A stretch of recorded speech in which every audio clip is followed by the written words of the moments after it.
প্রচারের অভাবে অনেকেই জানেন না জেলা লিগ্যাল এইড অফিসগুলো আপস মীমাংসার মাধ্যমে যেমন বিরোধ নিষ্পত্তি করে, দরিদ্রদের বিনামূল্যে আইনজীবী নিয়োগ দিয়ে মামলার সহায়তাও করে থাকে। তবে আইনি সহায়তা পরামর্শ পেতে রাজশাহী জেলা লিগ্যাল এইড অফিস হয়ে উঠেছে অনেকের ভরসার জায়গা। রুবেল ইসলামের তোলা ছবিতে বুলবুল হাবিবের রিপোর্ট।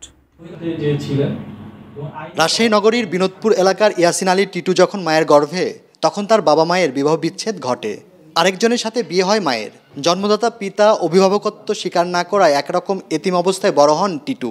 পিতৃপরিচয় পাওয়ার জন্য তিনি জনপ্রতিনিধি সহ এলাকার গণ্যমান্য ব্যক্তিদের কাছে গেলেও তাকে স্বীকার করেননি বাবা। উপায়ন্তর না পেয়ে টিটু রাজশাহীর লিগ্যাল এইড অফিসে আসেন। বাবা ওমর ফারুককে ডেকে মীমাংসা করে দেন কর্মকর্তারা। ৪৩ বছর পর পিতৃপরিচয় ফিরে পান ইয়াসিন আলী টিটু।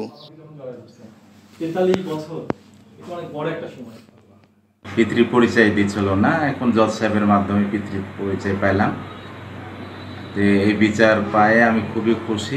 ছেলের স্বীকৃতি আমি দিয়েছি এবং আমরা সেটা জজ সাহেবের বিচার আমরা মেনে নিয়েছি। ইয়াসিন আলী টিটুর মতো শত শত মানুষ রাজশাহীর জেলা লিগ্যাল এইড অফিস থেকে নানা ধরনের আইনগত সহায়তা নিয়ে থাকেন।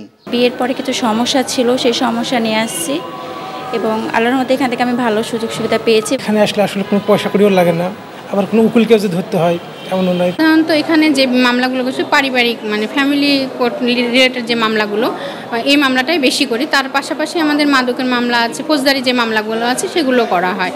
আপোষযোগ্য যে কোনো বিষয়ে যে কেউ জেলা লিগ্যাল এইড অফিস থেকে আইনগত পরামর্শ ও সহায়তা নিতে পারেন। মামলা চালাতে অক্ষম, অসহায় ও দরিদ্র মানুষদের পক্ষে বিনামূল্যে আইনজীবী নিয়োগও দেওয়া হয়।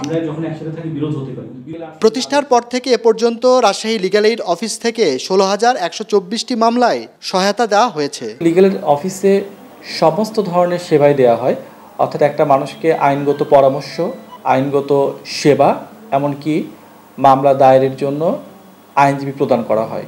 অনেকেই জানেন না লিগ্যাল এইড অফিসের আইনি সেবার কথা। পর্যাপ্ত প্রচার পেলে উপকৃত হতেন অনেক ব্যক্তি ও পরিবার। বুলবুল হাবিব, এটিএন নিউজ, রাজশাহী।